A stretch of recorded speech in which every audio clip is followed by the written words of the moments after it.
I know. She's going to Washington. I know. You're saying. Right. That might be too much of a real bit. Where she sees me. And it's a quick transition to get from this scene to that scene so quickly, because I take your hand in the very next scene. Right. Killers of the Flower Moon is an extraordinary Western crime saga where real love crosses paths with unspeakable betrayal. This movie is based on a true story, and it is told through Ernest Burkhart and Mollie Kyle point of view. Today we are going to look at the behind the scenes of how they managed to succeed in this film and where the inspiration to this story came from. I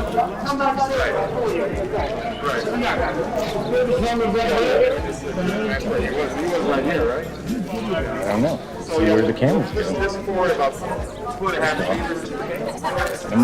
The Osage were considered incompetent at that time and weren't allowed to be in charge of their own wealth. And by getting a caretaker like Ernest as her husband, they became an independent unit. They were able to take care of one another.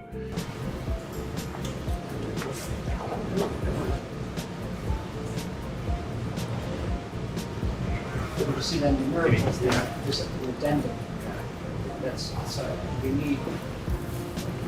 It's almost you need to tell them you believe in this. But before we get into more of these moments, some trivia for you. How many Martin Scorsese films is Leonardo DiCaprio in? Leave your guesses in the comments down below and stick around till the end of the video to find out if your answer was correct.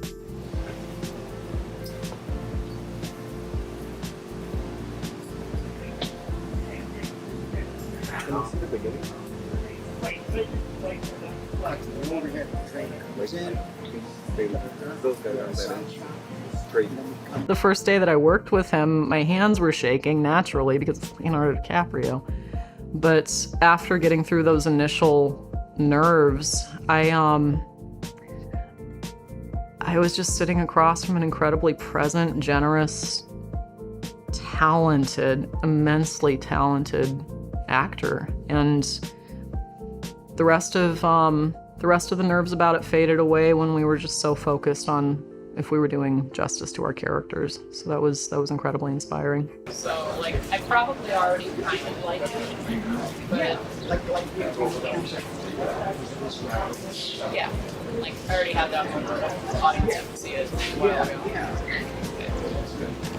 I'm just happy with my boss come around right now. That state money flows the right direction, it'll come to us. Was exploiting and manipulating them. And if necessary, do away with them, almost as if it was for their own good. 30 years have passed since their first collaboration, in which they portrayed a stepson and stepfather in the 1993 film This Boy's Life. In Martin Scorsese's terrifying crime drama Killers of the Flower Moon, the two actors are reuniting. There you go. Hold on. Oh, wait, 1 second. Back to one. Good guys, forming out. Let's form up for the photograph. Come back in, form up guys, let's get ready. Forming out. Yeah, come on in. There you go. Go ahead. I gotta say, in this picture, he really went pretty far and astonished me. I mean, he had his depth of vulnerability, again, many different layers and shades and tones to Ernest that we just developed as we went along and still amazes me. Yeah, this is the one that's over. This is over. Yes. Yes, it's over. And what we can do is do 3 later. 2 of one and then 2 of the other, all. I felt her at moments living as Mollie. She embodied that character. She took on the soul of this woman and embraced herself into the Osage community, once again being from a different tribe, going to the Osage community, listening to that story, speaking to her direct descendants, and just embodied in every moral fiber of her being who Mollie was, and expressed it through her performance in a very profound way.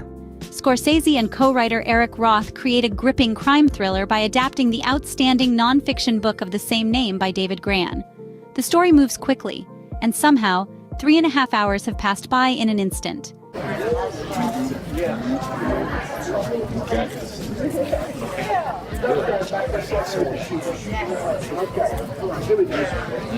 Mollie, being somebody who's described as easy to like, then in a way fatefully and in a way intentionally meets Ernest Burkhart, who is under her employ as her driver.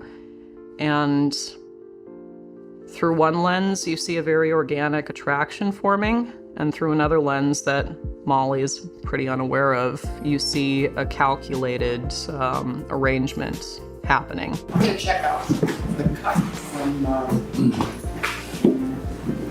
from Mollie's scene where she says, the first scene. That then Bill could tell to you. Yeah. Can you bring your stuff in or something? Yeah, sure. Yeah. I'll grab her back. Now look, I'm gonna lay this out kind of, and then we're gonna move it according to the drone, the whole unit, you know? Now, as part of a family with several valuable shares, they called it head rights, of oil profits and lots of land they had. So Ernest was, probably encouraged to marry her by his uncle in order to get her family's head rights, which gave him access to and control over her shares in the oil profits. But I think Ernest is also attracted to the Osage world, in which Mollie is a member. He becomes very fascinated by their culture. He even learns the language. You guys in your position now. I'm going to take the opportunity to form up, everyone. Getting in now. In a position. Get a big position. Here we go. Do the handshake now, guys. Okay, now handshake. There you go. That's it.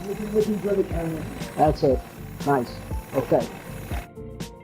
Before we started, I received this research packet from a Scorsese camp, and it just had basically everything you could ever want when you're building a character.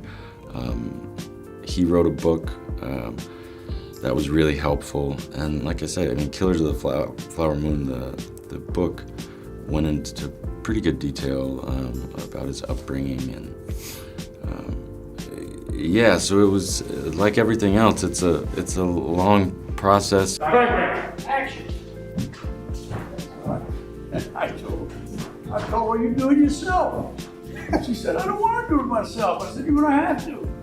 How you doing, Mr. Hale?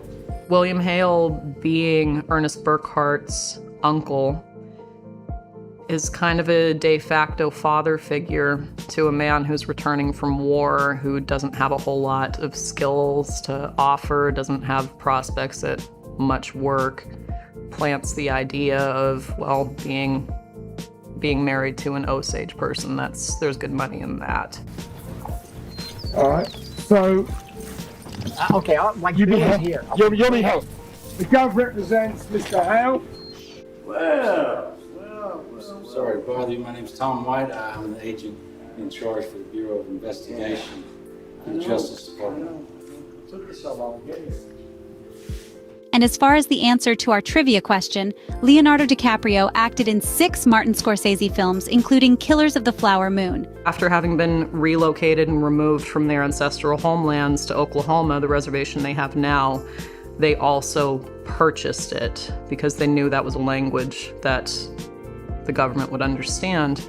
And in doing so, they also had the keen insight to secure the surface mineral rights. So after having been in their new homelands for a pretty short amount of time, just a couple decades, then oil was struck. And overnight it made Osage, at the time in American history, at that time in the world, the richest people per capita anywhere. Played characters in the CIA, and I read a complete history of that a long time ago, but I didn't know about the birth of the CIA, of the FBI or anything.